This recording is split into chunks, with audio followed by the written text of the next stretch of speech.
여러분, 지금 속고 계신 겁니다. 정말 중요한 걸 보지 못하고 있거든요.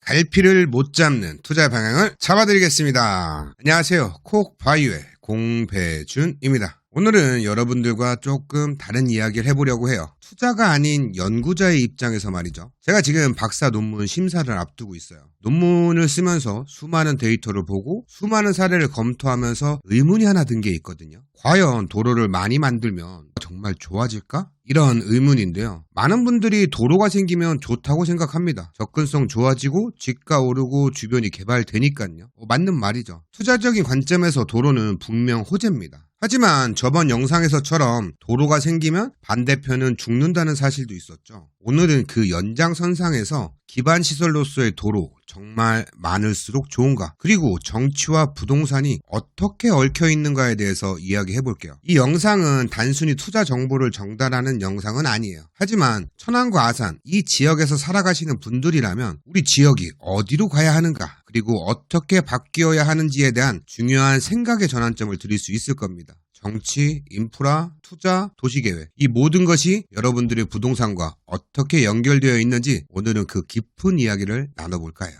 자, 그럼 가볼까요? 고고! 여러분, 도로가 없던 곳에 도로가 생기면 어떨 것 같으세요? 당연히 좋죠. 편해지고 개발되고 땅값 오르고, 그쵸? 이게 우리가 흔히 갖고 있는 생각이에요. 저도 부동산 투자자 입장에서 보면 도로는 정말 호재입니다. 실제로 저도 투자 기준점을 잡을 때 가장 먼저 체크하는 게 어디에 도로가 생기고 언제 개통되느냐라는 문제를 제일 먼저 체크하게 됩니다. 내 토지 앞에 도로가 생긴다? 이건 집가가 상승한다는 뜻이라고 봐도 과언이 아닙니다. 그리고 집가가 올라가는 것과는 별개로 우리가 대부분 도로가 생긴다고 하면 편해지겠지? 좋아지겠지라고 생각을 합니다. 그런데 이게 정말 사실일까요? 제가 박사 논문을 준비하면서 이 생각이 완전히 바뀌게 되었습니다. 이 내용을 구체적으로 이야기해 드릴게요. 예전 천안과 아산 지역의 주요 교통망은 1번 국도, 경부고속도로, 21번 국도였습니다. 교통의 대부분이 도시 외곽을 경유했죠. 그래서 도시 내부에서 거주하시는 분들, 일하시는 분들을 제외하고는 이 국도를 통해서 내부로 진입하는 경우들이 그렇게 많지는 않았어요. 그런데 이게 아산 신도시 개발 이후 번용로가 개통이 되면서 상황이 완전히 바뀌게 됩니다. 이 번용로가 생기면서 어떤 일이 일어나냐? 원래는 외곽을 이렇게 우회해서 가던 통행들이 천안 내부로 차량이 유입되기 시작한 겁니다. 번용로를 기점으로 해서 많은 통행량들이 동서축 도로에도 몰렸고 그 도로의 남북축 도로에도 교통량이 집중되었어요. 그래서 현재 천안의 도심 내부의 교통 지정체는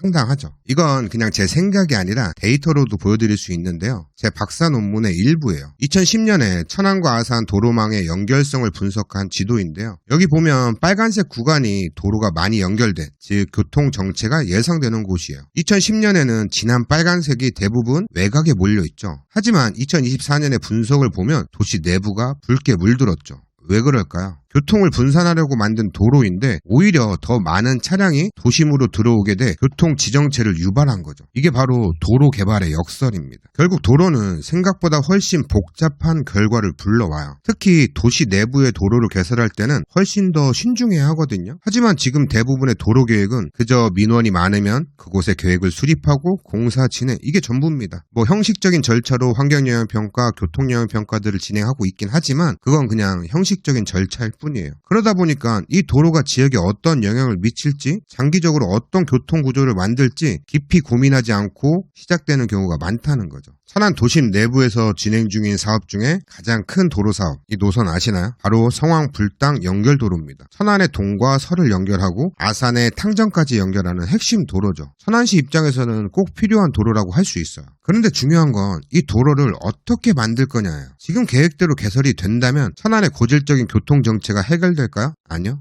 저는 그렇게 보지 않습니다. 오히려 더 막힐 거예요. 왜냐고요? 지금 방식 뻔하거든요. 도로 만들고 교차로 촘촘히 연결하고, 그럼 그 교차로로 차량이 유입되고 또 외부에서도 내부로 진입되는 교통량이 증가될 겁니다. 그럼 있잖아요. 이 도로가 만들어지면 또 정체될 겁니다. 새로운 도로가 생긴다고 교통량이 분산되는 게 아니라 새로운 도로까지 같이 막히게 되는 구조입니다. 여기서 정말 중요한 질문 하나 해볼게요. 도로는 분명 호재인데 왜 도심 정체는 더 심해질까요? 도로를 계획할 때 그 지역의 미래까지 충분히 고려하고 있는 걸까요? 그런데 이걸 깊게 들여다보면 결국 정치와 연결되어 있다는 걸 알 수 있습니다. 왜 선거철만 되면 도로, 철도, 신도시 같은 이야기가 쏟아질까요? 그 이유 간단합니다. 부동산은 표와 직결되기 때문이에요. 도로 하나 깔린다, 역세권 들어온다, 신도시 개발 확정된다. 이런 이야기는 내 땅값이 오르고 내 집값이 올라간다. 바로 체감 가능한 이득이죠. 그러니까 사람들은 민감하게 반응하는 거예요. 그럼 정치인 입장에서는 어떻게 해야 되겠어요? 이 사람들의 지지를 얻기 위해서 이 지역에 도로 깔겠다, GTX 넣겠다, 신도시 만들겠다 이렇게 공약을 발표하는 겁니다. 어떤 공약보다도 가장 쉽고 강력한 표장사가 되는 거죠. 그렇기 때문에 부동산 개발 계획은 단순히 도시 인프라 정책이 아니라 정치 전략 그 자체가 되는 겁니다. 저는 현재 그 대표적인 사례가 바로 GTX라고 보고 있어요. GTX 신호선, 천안 연장, 아산 연장. 언젠간 되긴 하겠지만 2028년에 준공? 이건 거의 불가능에 가깝습니다. 지자체 예산으로는 당연히 어렵고 국가 예산으로 진행을 하려면 국가 철도망 계획에 반영이 되어야 되는데 아직 반영 안 됐고, 그리고 더 중요한 문제는 천안의 철도교통 분담률이 고작 0.6%밖에 되지 않습니다. 수도권 전철도 잘 안 타는 도시라서 전철 배차 간격이 1.5대에 불과한 이 천안시에 GTX라고요? 만약에 GTX가 들어온다고 해도 문제예요. 만약에 GTX가 민자로 해서 진행한다고 하면 그 비용 부담, 손실 부담은 누가 해결할 거냐고요. 그럼에도 GTX 왜 계속 얘기 나올까요? 표가 되니까요. 성황 불당? 표가 되니까요. 그러다 보니까 실질적인 효과보다는 기대가 높아지는 거고, 실체보다는 환상, 그리고 실익보다는 감정이 앞서는 거죠. 그리고 그 감정은 정치인의 지지를 만들어내는 거예요. 그리고 GTX 들어올 수 있다고 말씀드렸죠. 도로 개통할 수 있습니다. 근데 만들면 끝인가요? 아니에요. 무언가를 만들면 유지 비용이 필요해요. 그게 만약에 도로라면 보도블록 깔아야 되고, 도로 파이면 다시 메워야죠. 이거 다 돈입니다. 시민들의 세금이죠. 여러분들이 이 내용 기억하시려나 잘 모르겠지만 아산 탕정역 기억하시나요? 만들면 이용객 많을 것이다 라고 홍보하고 다녔습니다. 그래서 주변의 아파트 가격 많이 올랐죠. 그런데 2024년 기준 어떤지 아시나요? 그 운영 비용이 이용객보다 적어 손실금이 발생했습니다. 그리고 아산시에서는 그 비용을 9억 원이나 보전해줬어요. 이거 다 세금입니다. 그럼 더 앞으로 우리의 더 미래에는 어떨 것 같으세요? 인구 줄고 일할 사람도 줄을 것이고 세금 낼 사람 줄어들 겁니다. 다 우리 몫인데 앞으로 그 부담은 가중될 겁니다. 사실 이 모든 문제는 예전부터 예측되어 왔어요. 많은 연구자들이 이렇게 말합니다. 도시의 확장을 멈춰야 된다. 외곽의 기반시설 최소화해야 된다. 저탄소, 지속 가능한 발전을 위해 철도, 전철, 버스 중심의 대중교통 중심 구조로 바꿔야 한다. 여기서 말했던 대중교통의 GTX는 아닙니다. 서울의 지하철과 같은 내부 순환망을 만들자는 거예요.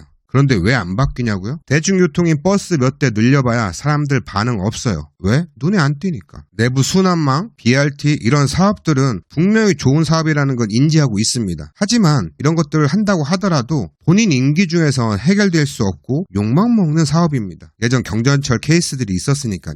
본인 임기 중에는 성과를 낼 수 없는 사업이라는 거죠. 그래서 단기적인 성과를 낼 수 있는 사업들로만 하는 거예요. 정작 우리에게 필요한 개발을 우리는 응원하고 지지해야 되는데 현재는 지역을 악화시키는 개발만 환호하고 있는 거죠. 정작 필요한 변화들, 순환망 철도, 전철, 대중교통 개편, 구도심, 노후화 문제 해결 같은 GTX보다 더 효율적인 사업이 있어도 이 사업들은 눈에 띄지 않으니까, 그리고 그런 사업에 주민들이 관심을 갖지 않으니까 진행을 하지 않는 겁니다. 이게 정치인들만의 문제일까요? 아니요. 우리의 문제이기도 합니다. 우리가 관심을 갖지 않고 질문을 하지 않고 눈에 보이는 것만 반응하기 때문에 정치는 그 흐름을 그대로 따르는 거예요. 그래서 오늘 이 이야기 한번 해보고 싶었습니다. 그럼 도대체 어떻게 해야 하나요? 라는 질문 나올 수밖에 없겠죠? 정답은 쉽지 않습니다. 하지만 확실한 방향은 있어요. 첫 번째는 철도, 전철 중심의 구조로 바꿔야 됩니다. 기존의 계획들은 거의 도로 위주였어요. 그런데 이젠 방향을 바꿔야 됩니다. 철도, 전철, BRT 같은 대중교통 중심으로 가야 돼요. 예전 천안에 경전철 계획이 있었죠. 그때는 비용이 너무 크다, 효율이 없다, 주민들의 반대로 무산이 됐습니다. 하지만 그때 설치했더라면 지금 어땠을까요? 지금처럼 천안의 도심 교통 문제가 이렇게 심각했을까요? 이제는 GTX처럼 서울로 가는 길을 바라보지 말고 천안과 아산 내부를 바꿔야 해요. 두 번째는 노후화된 도시를 새로 활력을 넣어줘야 됩니다. 그런데 지금 어떤가요? 도시는 내부에 관심을 가지지 않고 외부로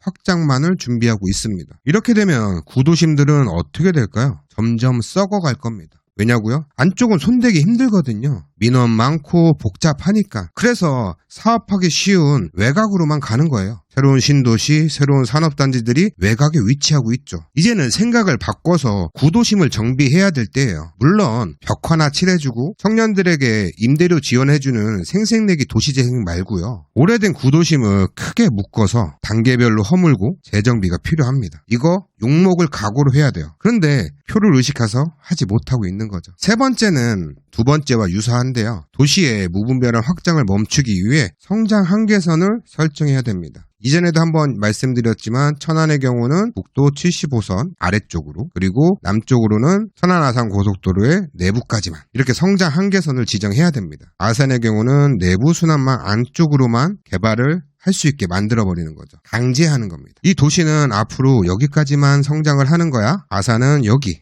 이렇게 개발선을 설정하는 겁니다. 이 논의는 많은 연구 논문에서 언급되고 있는 사항입니다. 도시의 무분별한 확장을 멈춰야 한다라고 하면서 말이죠. 물론 이렇게 하면 욕 많이 먹을 겁니다. 왜 네가 내 땅을 개발 못하게 만드는 거야? 네가 뭔데 왜 내 재산권을 막니? 당연히 이런 이야기 나오겠죠. 그리고 마지막으로 이 이야기는 꼭 하고 싶었어요. 1995년 도농 통합 후 지방자치제가 시작되면서 지자체장을 우리 손으로 뽑죠. 저는 이게 문제라고 봅니다. 그럼 천안과 아산을 잘 모르는 어떠한 정치인이 와서 이 천안의 지자체장을 하기 위해 많은 공약들을 발표하게 되죠. 혹시나 당선되었을 때는 다음에 또 하기 위해서 임기 내에 티나는 성과를 내야 됩니다. 그러니까 눈에 띄는 개발 계획들만 수립하고 있는 거죠. 천안의 도로망 이상하다고 생각하신 적 없으신가요? 문제가 많은 도로망입니다. 전체 교통 구조가 눈에 보이는 도로만 급하게 내다 보니까 엉망이 된 거예요. 그래서 저는 이런 생각도 한번 해봤어요. 이 지자체장 선거 제도 자체를 다시 생각해봐야 하는 것은 아닌가? 아니면 적어도 지자체의 장은 정치인이 아니라 도시를 제대로 아는 전문가, 행정가를 시장으로 뽑을 수 있는 시스템을 고민해야 하는 건 아닐까라는 생각을 해봤습니다. 단기 성과만 쫓는 선신성 공약 말고, 그리고 색깔로 선정되는 지자체장이 아닌 천안과 아산 10년, 20년 뒤를 바라보고 지속적으로 키울 수 있는 사람이 선택되어야 된다고 생각합니다. 너무 정치적인 얘기였나요?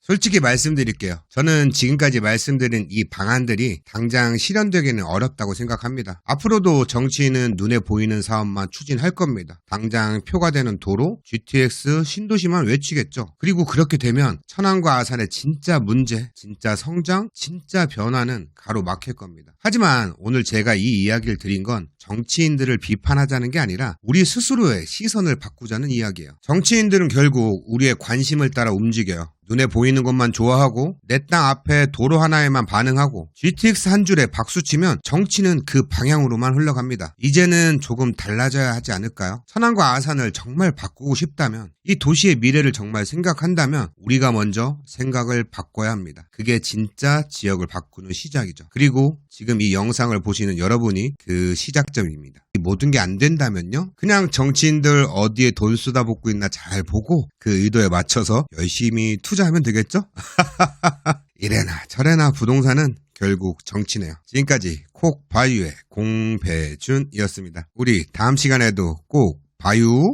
여러분 잠깐만요. 여기 월세 받으면서 시세 차익 기다리는 자리입니다. 도시개발사업 예정지이고요. 요즘 땅사도 월세는커녕 보유세만 줄줄이 나가고 개발도 안 돼, 팔리지도 않아, 묶인 돈에 속만 타시죠. 그리고 현금 들고 있어도 갈 데가 없다고요? 그래서 사람들은 확실한 입지, 수익이 되는 자리만 노립니다. 이 토지는 청담동 도시개발지구 한가운데에 있는 자연 녹지 지역이에요. 그런데 주변은 이미 상업시설, 아파트로 꽉 차 있죠. 그리고 지금은 월세 수익까지 나오는 구조예요. 돈 묶이지 않고 버티면서 기다릴 수 있는 매물이죠. 이건 투자용이자 미래형 자산입니다. 월세 받고 개발되면 땅값도 자동적으로 상승. 두 마리 토끼? 여긴 가능합니다. 자세한 내용이 궁금하시다면 위에 연락처로 연락 주세요.